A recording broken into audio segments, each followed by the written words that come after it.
Allahu akbar, Allahu akbar, Allahu akbar,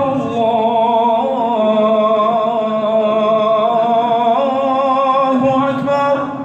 La ilaha illa Allah. Yani si kwamba mimi nitaketi tu ningoje watu wapike na mimi nile, lakini na mimi nitatukua kuni. Kwa hivyo huyu ni mtume na Mwenyezi Mungu hakumjalia daraja yake ni sawa na watu wengine, lakini yeye alijitia na yeye katika mujtamai sawa sawa daraja, siambiwa mimi nimeketi. Mwingine ni ahlul bait wa mtume sallallahu alaihi wasallam. Mwenyezi Mungu atuambia wayutimuna ta'ama ala hubbihi miskinan wa yatiman wa asira inma nutimukum liwajhi llah la nuridu minkum jazaan wala shukura. Yani tumetoa siku ya kwanza waliendewa na yatima, teka, maskini. Kisha wakawajibu wakamwambia hatutaki kulipiwa, hatutaki kusifiwa, tuwafanya liwajhi llah. Kwa nini wakafanya haya? Walikuwa wamefunga Sayyidatina Fatima na Sayyidina Ali wamefunga siku 3. Wakati wataka kufuturu mtihani Mwenyezi Mungu amewapa. Mwida yatima siku ya kwanza amewasimamia mlangoni. Ni mofa ni nini lakini chakula kidogo. Badala ya kula wao wamefunga kutoka asubuhi, wao wakanwa mai chakula wakawapa wao. Siku ya pili mwanzo miskini, siku ya pili yatima, siku ya 3 teka. Siku zote 3 wamefunga mchana na usiku. Saumu walifungua lakini chakula hawakula. Daraja hii ni daraja mzuri. Na watu wa zamani walikuwa na daraja hili. Watu maswahaba, mashekhe zetu, wazee wetu walikuwa hivi. Wengi katika wao, ingawa si wote lakini wengi walikuwa hivi. Sayyidatina Aisha radhiallahu anha alikuwa akifanya sadaka, kile chakula hutoa mpaka ule kiakazi chake mwambia ya ummul mu'minin sisi hatukubakisha kitu. Aisha mwambia mbona hukunikumbusha? Yani kwa nini ukumbushwe? Wewe si muhimu kula. Ni hiyo daraja hiyo ambayo kwamba imesikilia na Mwenyezi Mungu ndio aipendayo, na sisi Mwenyezi Mungu atujalie hivyo. Mtu huyu ima hujitia kwamba mujtamai utaishi na mimi nitaishi, kutahifadhiwa amani, kutahifadhiwa usalama, kutahifadhiwa heshima ya wazee. Au daraja ya pili ni kwamba mujtamai na upone mimi nife, haidhuru. Kufa mimi mmoja ni tofauti na kufa mujtamai wote. Sasa hawa walokuya ambao kwamba hawana elimu ya dini ama wamesoma dini lakini hawana tatbik nafsi, hawana tatbik ya kutabikisha kinafsi, ndo wakachefua wakafanya ile waliyofanya. Mwenyezi Mungu Subhanahu wa Ta'ala atuambia fahal asaytum in tawallaytum an tufsidu fil ardh wa tuqatti'u arhamakum ulaika la'anahumullah fa adallahum wa ama absarahum.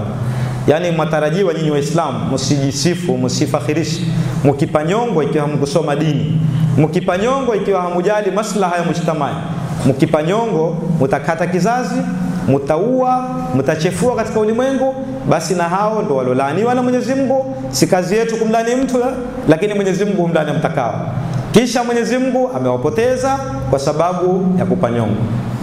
Kwa hivyo bilmunasaba, kwa siku kama ya leo tarehe 8, kwa siku kama ya leo tarehe 8, baada ya kufahamu level 3, mimi natakikana niipime na wewe uipime na ule ambaye haswali kamwe pia ipime.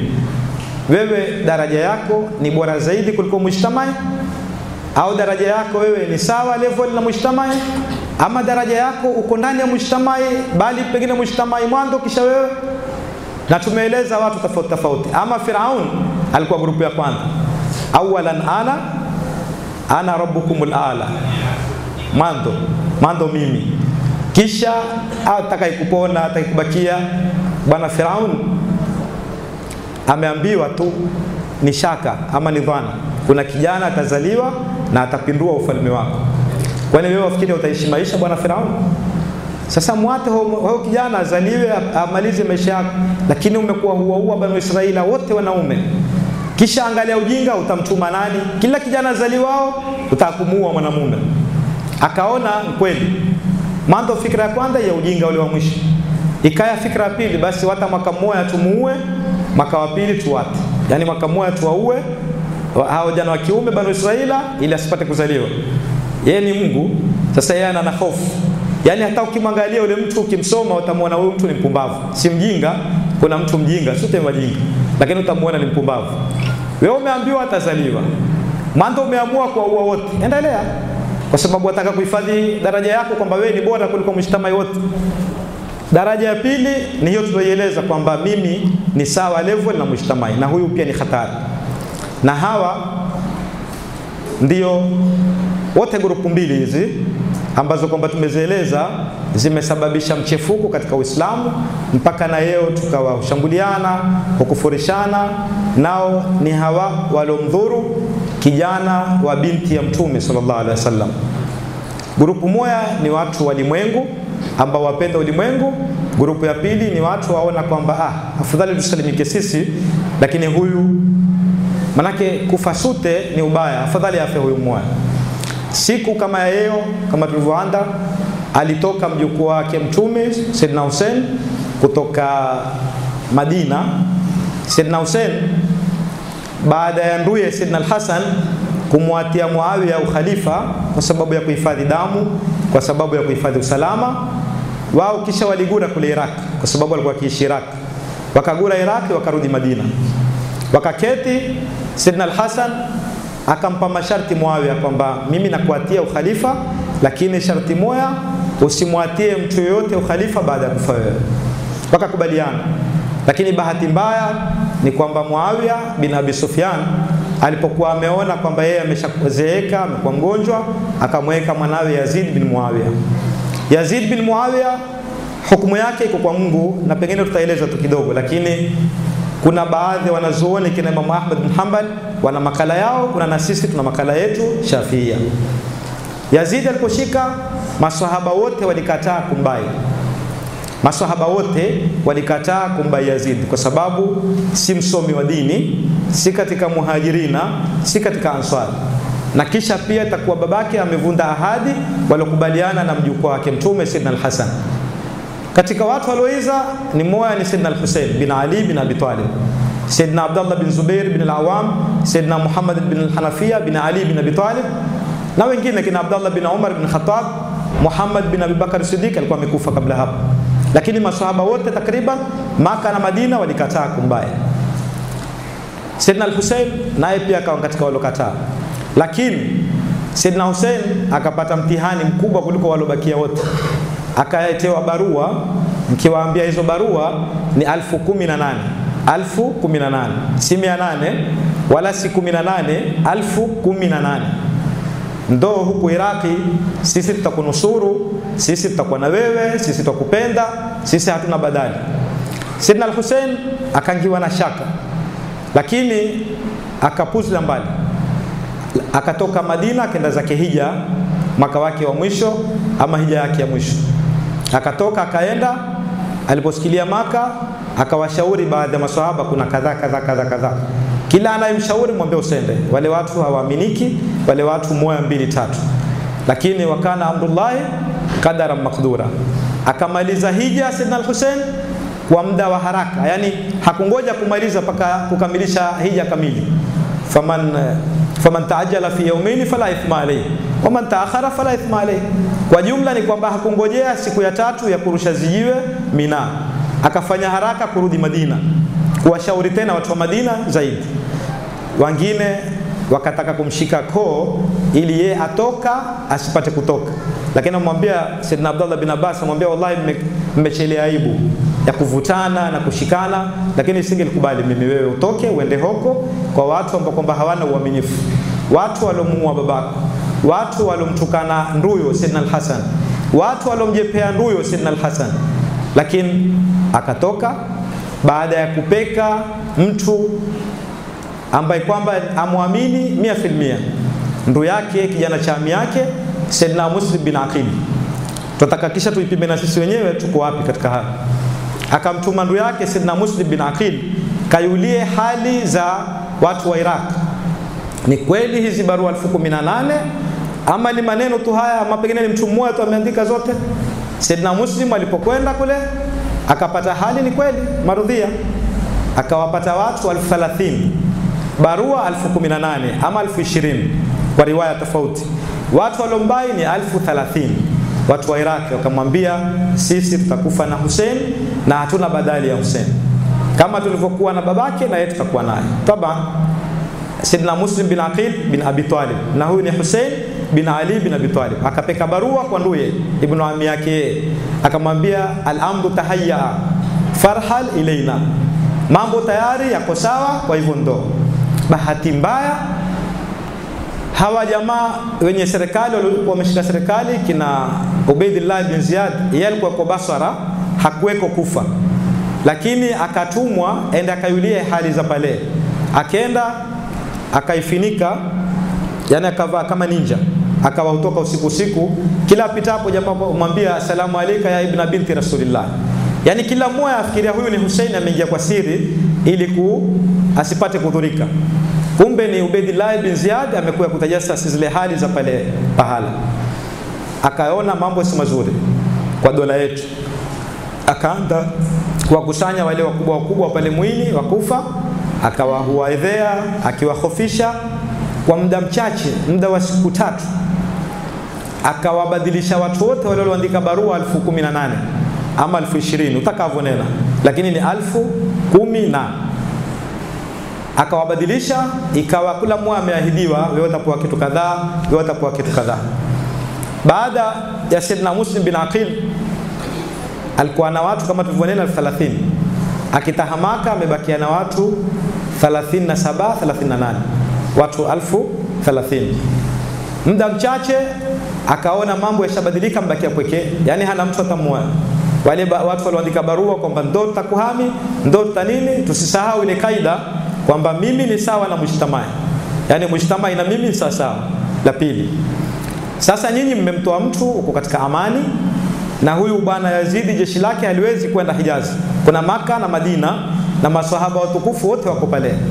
Mmemtoa, mmemwambia ndo huku tutakunusuru. Maka mpaka hapo Karbala ni masafa kilomita 100 yani kilomita 1000 na kwenda mbele, ima 17 ama 20 na zaidi, kilomita 1010 ama na 20 na hapo alipouawa Sayyidina Hussein na hao watu waliomuita Najaf ni kilomita 70. Tunaenda kama hapa na Witu, yani watu watoke Iraq wenda wakamnusuru Sayyidina Hussein. Hussein ametoka kilomita 1000 na tunaenda mipaka ya Uganda, hata si Nairobi, kama Nairobi bado mipaka ya Uganda huko, au zaidi ya Somalia huko mbele. Sasa angaliani hili, kama ilikuwa ni jambo limepangwa, kwa kuwa sisi tutamuita huyu, mumpate kwa makini. Jamaa Sayyidina Muhammad bin al-Hanafiya, yani huyu mwana Sayyidina Ali, lakini mamake ni si Fatima, mamake kiamkuliwa katika wale mateka waliotekwa katika Banu Hanifa, lakini ilikuwa mamake ni Kana. Akamwambia ndugu yangu na kuhusia, watu hawa si waaminifu, watu warongo, usitoke. Sayyidina Hussein akamwambia nachelea aibu, watu wamenirai, wamenitaradhilia, na barua ya Muslim bin Aqil nishaipata. Sayyidina Muslim bin Aqil alipoona mambo yamebadilika na yeye amekuwa kutukuliwa, manake mbaki peke yake, amekwenda kuisita kwa kizere kimoya, akaenda katolewa, katukuliwa katika ikulu ya dola. Akaambiwa wewe wafanya nini? Anafanya kadha. Kwa nini kuya kufanya mambo haya hapa? Kwa sababu watu wamemuita Sayyidina Hussein kumnusuru na yeye apate kubaiwa. Anambia nani alomuita? Wote. Mbona hakuna hata mtu mmoja? Ana la kunena maskini. Akapiga mato katika wale watu, akamuona Umar bin Saad bin Abi Waqas. Akamwambia wewe ni ndugu yangu kwa damu, na mimi ninatarajia kizazi chetu kitatusaidia, na kuhusia na kuomba kabla hawa hawaniua, andika barua umpeke Hussein asiye tena. Yani tuangalie kadari ya Mwenyezi Mungu, tusinene maneno tukarepuka tukaingia katika mitego ambayo hatuioni. Akamwambia na kuomba andika barua umpeke Hussein asiye tena, watu hawa ni wanafiki, yale yalikuwa tukiambiwa. Akaandika barua, akatimiza ahadi, akaipeka. Lakini bahati mbaya mambo mawili. La kwanza, Muslim bin Aqil shauawa, na Sayyidina al-Hussein ametukua baadhi ya nduze na vijana wa Muslim bin Aqil. Walipomsikia Sayyidina al-Hussein atakurudi kwamba Muslim ameuawa, akamwambia haitowezekana, lazima tulipize kisasi, na watu hata kama wametubadilikia, lakini wengine tutawapata. Kwa hivyo tuendelee, maana tusimtukue Sayyidina al-Hussein kwamba amejitia kwenye maangamivu. Wako watu nena Wako watu na wao ni wanazuoni unena inna Husaina qutila bi sayfi jaddihi waliyadhu billahi min dhalik. Kuna watu unena kwamba Hussein ameuawa kwa upanga wa babake, babu yake. Yani mtume amenena watu wakiwa na kiongozi jambo lao ni moya, akaya mwingine atakuharibu, basi fadhribu unukahu. Hadithi sahihi. Lakini sio Hussein. Kisha Hussein si sawa daraja na ule. Ungelinambia Sayyidina al-Hasan amebaiwa ama Abdullah bin Umar amebaiwa, Sayyidina Hussein amekuwa kuharibu ama kuchefua la kwanza, basi hapo waweza ukanena, waweza, lakini pia ni ukosefu wa adabu. Lakini baina Yazid amebaiwa na walombai si muhajirina na answari, si maswahaba, ni watu ambao kwamba wamepanga wenyewe wakafanya. Kisha sasa unaponena neno hili utakwenda kumjibu nini mtume sallallahu alaihi wasallam? Wako watu wamena inna Husainan qutila bi sayfi jaddihi. La pili lilomfanya Sayyidina al-Husaini aendelee kwa sababu uko karibu na Karbala. Akawaambia jamaa basi twendeni. Alipokwenda aliposikia pale Karbala akawapata wale watu walioandika barua. Hatuwatai nani, lakini akawapata watu walioandika barua ya fulani, wewe umeniletea barua? Wengine umwambia la, mimi sikuandikia barua. Akazitoa zile barua uzitukuzie. Si hili barua yako? Si mimi niloandika. Wengine wamejisita katika ile jeshi, wale watu waliomwandikia barua. Ala kulli hali ikaendelea, hali ikawa imembana, akawa hana dia kuitetea, lazima asalimishe amri ama apigane. Lakini watu wake 70 wale ni 1000 na mando walokuya kwa grupu ya Umar bin Saad bin Abi Waqas. Kisha grupu ya pili ya Hurr bin Yazid Ar-Rayahi, grupu ya pili ikawa ni 3000 kwenda mbele. Kwa hivyo wamekuwa 4000, watu 70. Kwa hivyo ikabidi sasa picha iliyoko pale, na waomba muniate nirudi, dauni arji'u ila ma'amani, na waomba muniate nirudi sehemu ya amani yangu. Jamaa mwambia haiwezekani, mpaka ubai ama mauti, na usingie Iraq. Mando ataka ngia Iraq ingelikuwa balaa zaidi. Ala kulli hali kaketi siku ile ya tarwiya, siku ya tarwiya kama leo mwezi 8 wa mfungo 3, na siku ya Tasua ambapo ni kesho mwezi tarehe 10, tarehe 9, na kesho kutwa tarehe 10, wakawa hujibizana maneno na kuambiana maneno. Sayyidina Hussein akatoa mawaidha na huku akilia, akawaambia nyinyi lakini mmeniita na mimi nitakwenda kuwashtaki kwa Mwenyezi Mungu mbele ya babu yangu na mbele ya babangu na wengine. Ala kulli hali kuna baadhi ya watu wakarudi nyuma. Mmoja ni huyo akiamkula Hurr bin Yazid Ar-Rayahi, akarudi nyuma akajiunga na Sayyidina al-Husayn bin Ali bin Abi Talib na baadhi ya watu kama 30, lakini wengine wakabakia pale pale kwa sababu wameahidiwa umenini. Sasa baada ya kuuawa, hatuna haja kueleza yote kwa sababu mengine hatuwezi kueleza. Baada ya kuuawa, akauawa nani alomuua? Sayyidina al-Husayn. Sayyidina al-Husayn bin Ali, hakuna mtu alokuwa shujaa akawaweza kwenda kumkabili Sayyidina Hussein akapambana naye kwa upanga, hakuna, kwa sababu na yeye alikuwa kama babake Sayyidina Ali bin Abi Talib. Lakini kuna akwali, kuna chembe kimoja cha bwana mwingine kiankula Sinani. Hichi chembe kilimwathiri, kilimpiga kwenye shingo na kilikuwa kina sumu, ikamfanya regea kaanguka. Ama ni huyu bwana mwingine kiankuliwa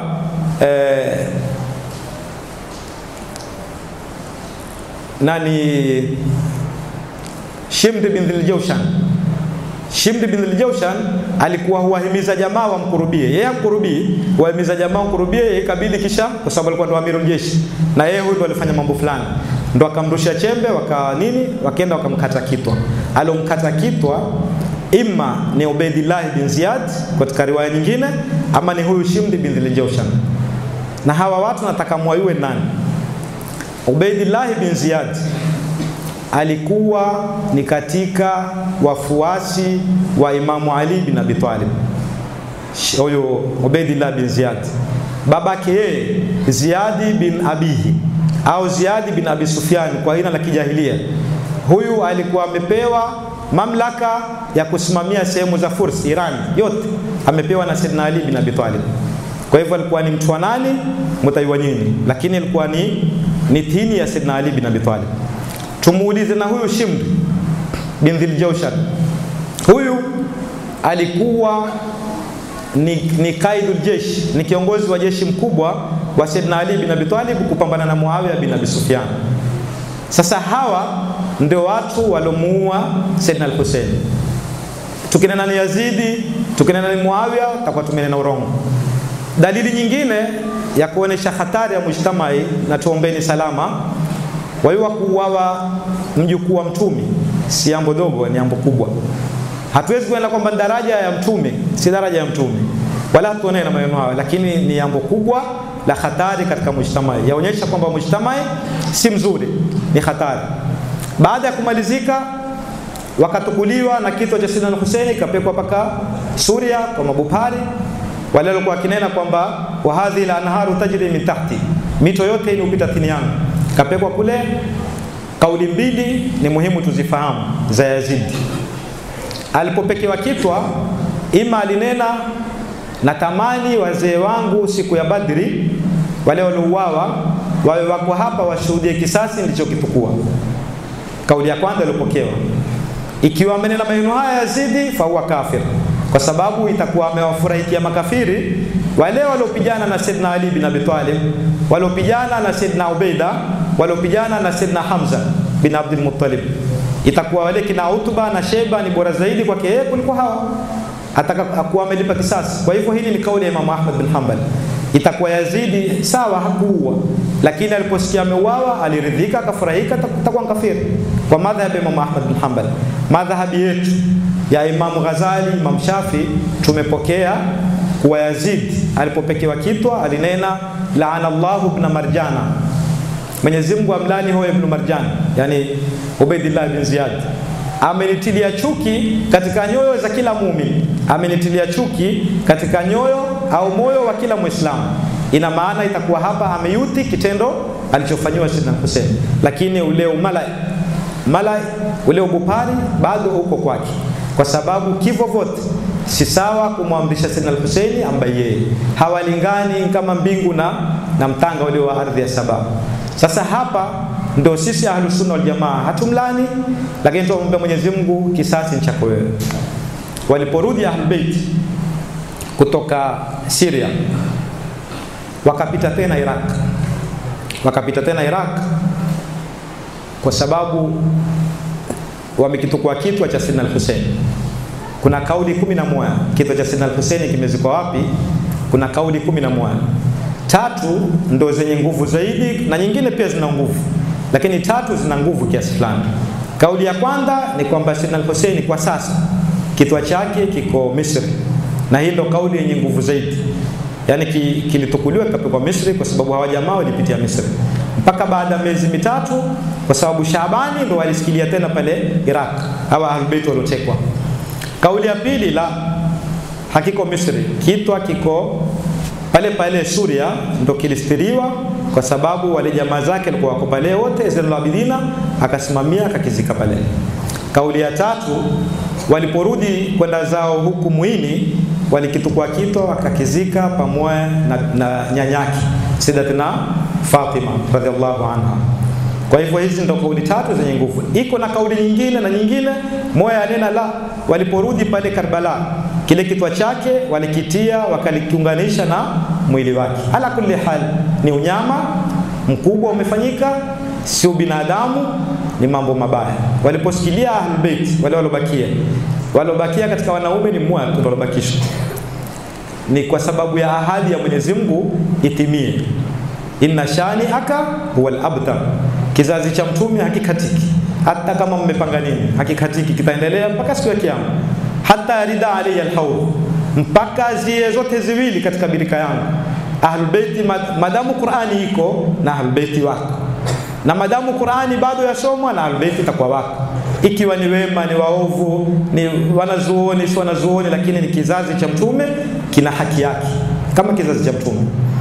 Baada wale waliposikilia Ahlul Bait wakasikilia pale, kuna wanawake 3 walikuwa wakali sana, na mwanamume ni huyu mmoja tulivyonena. Alionekana huyu atakufa mwenyewe, maana alikuwa mgonjwa.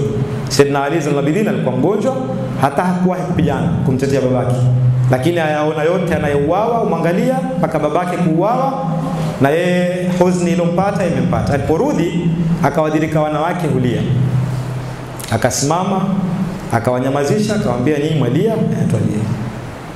Yani nyinyi mtutililia sisi, mtutolilia nini? sasa wanaume wenu hutuua, nyinyi wanawake ndio hutulilia. Jamaa wanaume nao wakasimama pale, akamwambia yabna binti Rasulillah, murna bi amrika na atamir bihi, ewe kijana cha mtume, tuamrisho takalo tutafuata. Akamwambia qataltum jaddi amsi, yani sidna Ali, wa qataltum abi al-yawm wa turiduna an taqtulunani, kalla innal jarha lamma yandamil, babu yangu mmemuua yuzi, babangu mmemuua yana, na mimi mtaka kuniua leo, jaraha haliyakauka. Umwambia nani? Waambia watu wa Iraq. Sayyidatuna Zainab binti Sayyidina Ali bin Abi Talib akasimama akamwambia, swah ya ahla al-Iraq, swah ila nyamani. Wakanyama, kukawa kama kwamba hakuna mtu pale. Akamwambia, ya ahla al-Iraq, ya ahla al-khatal wal ghadar, ya innakum mambatun fi mambatin su'i, nyinyi ni mimea mumemea, lakini katika mamea maovu. Nyinyi ndio mumewaambia maadui hawa ndio jamaa wa yao, na tayari mambo kwa uwenu. Kisha tawadhui zenu, ule unyenyekevu wenu ni unyenyekevu wa urongo. Kwa hivyo fala rakaat lakumuddama, na muomba Mwenyezi Mungu awajalie matozi yenu yasikauke. Huyo wa pili Sayyidatuna Zainab. Watatu Sayyidatuna Sukena. Sayyidatuna Sukena alinena maneno yake naye ya hasira mawili matatu, kisha akawaambia, na nyinyi mmetuonyesha udhalilifu, mmetuonyesha sisi udhalilifu, na nyinyi Mwenyezi Mungu ataonyesha udhalilifu maisha yenu. Dua tatu hizo. Ama masala ya kusikitika, kuhuzunika, mtu ambaye kuhuzunika atakuwa hana imani. Lakini kuweka iwe ni sunna, si madhahabi yetu, si mila yetu, kwa sababu hii hadithi tumalizia ya Sayyidatuna Sukena. Sayyidatuna Sukena alilia siku ya kwanza, siku ile ya Ashura, mwezi 10, 11, 12. Ile siku ya 13 akawaendelea na huzuni na hulia. Sukena babake ni Hussein, babake mwenyewe, yani umbilia babake. Siku ya 4 akamuota bibi yake Sayyidatuna Fatima. Akamuota usingizini, akamwambia, kafa sautuki ya Sukena, laqad qata'ti niyatu qalbi, yatosha sauti yako Sukena, yani umekata uzi wa moyo wangu. Kwa hivyo sitaki tena kusikia sauti yako. Ikiwa ni masala ya babako ameuawa na sisi tumesimamia, na inshallah taala Mwenyezi Mungu atatulipa siku ya kiyama. Haya ndio yalikuwa maneno ya Sayyidatuna Fatima kumwambia mjukuu wake Sayyidatuna Sukena. Baada ya hayo yalopitika, kuna sunna moja ambayo kwamba Ahlulbayt alikuwa hawakuiata, ni muhimu tutanabahi. Ndugu Waislamu, dini yetu ya Kiislamu, na sisi tumfuate Mtume sallallahu alaihi wasallam, tufuate Ahlulbayt, tufuate masahaba. Jambo moja muhimu tulifahamu, siku alipouawa Sayyidina al-Hussein, kana saiman. Sayyidina al-Hussein siku ile ya Ashura na dhiki zote alikuwa katika saumu. Mtume yeye akamuota usiku, ule usiku wa mwezi 9 kuambukia mwezi 10, akamuota Mtume akamwambia, endelea na somo yako kesho, wa saufa tafturu indana, endelea na somo yako na utafuturu kwetu, ina maana kesho utauawa, kama vile alivyokuwa amenena mwanzo huku, na usifungwe somo. Ala kulli hali watu walizuiliwa mai, hata wasofunga pia walifunga kwa nguvu. Lakini riwaya tulizopokea pande zote mbili ni kwamba Sayyidina al-Husaini kutila saiman madhluman, alikuwa uko katika saumu kama alivyouawa Sayyidina Uthman bin Affan. Baada ya kulifahamisha hili, na lengo letu si kutaya majaraha wala si kutaya watu walokufa, wala hatuna nia ya kumshambulia mtu, hatujijui sisi wenyewe, lakini lengo letu ni jambo hili ni kubwa, na lengo zaidi ni kutukua hizi pimo zitatu. Wewe Muislamu ulioko yeye ulioko Muislamu, lao amekuya mtu ambaye si Muislamu lakini au Muislamu adui, akuulizia kuhusu jirani yako, vipi atampata kumdhuru? Ikiwa wataka kuhifadhi nafsi yako, yeye ule adhurike na familia itadhurika, hatadhurika mtu mmoja, basi yua wewe umejiweka kipimo cha Firaun. Na hii ni siku ya Ashura, ndio siku ambapo walipoangamizwa huyo Ashura. Na pia grupu ya pili walioifanya kwamba wao ni sawa daraja yao na mujtamaa, sisi lazima tuwe wafalme, Sisi lazima tushike dola ya Kiislamu. Hamu kusoma, hamuelewi dini upekeshwa vipi, lakini lazima mshike dola ya Kiislamu, mchaike. Ndio hii daraja ya pili, kwamba wewe uhifadhike, kwa sababu wewe ni sawa daraja yako na mujtamai. Mujtamai uteseke, usumbuke, upate tabu mbalimbali, lakini wewe uishi. Ndio wewe waambiwa bakia usifiwe, watu wauliwe. Na ndio hatari na unafiki tulionao sisi zama zetu hizi tulizonazo. Wallahi kuna watu huwa wako tayari Waislamu wendani wao wadhurike, lakini yeye apate kuishi wako. Na haya mambo yaliyopita ni kweli, Nabii Allah Musa aliangamizwa Firauni kwa kuokolewa yeye. Sayyidina al-Hussein hakuangamizwa. Sayyidina al-Hussein alipata ushahidi, lakini walomuua ndio walipata kuangamizwa kwa dalili mbili. Dalili ya kwanza, mwaka ule ule kuna watu walitubia, wale waliomuita Sayyidina Hussein kisha wakamwata, walitubia, waitwa tawabuna. Sisi hatuna imani nao, lakini ndugu zetu wana imani nao, wenyewe waita tawabuna, wametubia. Lakini sisi dua za Ahlulbayt tunaona hawa hatuna imani nao, na daraja zao ni hivyo hivyo, wataendelea na unafiki wao. Walifunga jeshi na wao wakaenda wakawaua. Manake Yazidi Mungu alimjalia wakati upigana na Abdullah bin Zubairi, Mungu alimpa matungo akafa. Lakini hawa wengine kina Ubaidillah bin Ziyad, kile kitu cha Sayyidina Hussein waliokikata na wao walikatwa, na kina Mukhtar na kina Suleiman bin Surdi na wengine katika wale waliojuta wakaika majuto. Ala kulli hali, hii ni khulasa, na nafikiri wakati umekwisha sana. Mwenyezi Mungu tu atutie tanabuhi, tuwe daraja ya tatu, tusiwe daraja ya kwanza wala daraja ya pili tukachefua mujtamai, tushike daraja ya tatu. Wallahi Mwenyezi Mungu atatuteremshia baraka. Walau anna ahla alqura amanu wattaqaw la fatahna alayhim barakatin minas samai wal ardh. Tukiwa na takwa hiyo na daraja hiyo, level hiyo, kwamba mimi ni katika mujtamai, ukidhurika mujtamai na mimi nitadhurika. Mathalul mu'minina fi tawaddihim wa ta'atufihim wa tarahumihim kamathalil jasadil wahid. Tukienda hivyo ndio itakuwa tumetoka katika ile hadithi, si katika sisi mwenye kushiba jirani yake anataa. Mwenyezi Mungu atuwafikie, atujalie min alladhina yastami'una alqawla fayattabi'una ahsana. Wassalamu alaykum wa rahmatullahi wa barakatuh.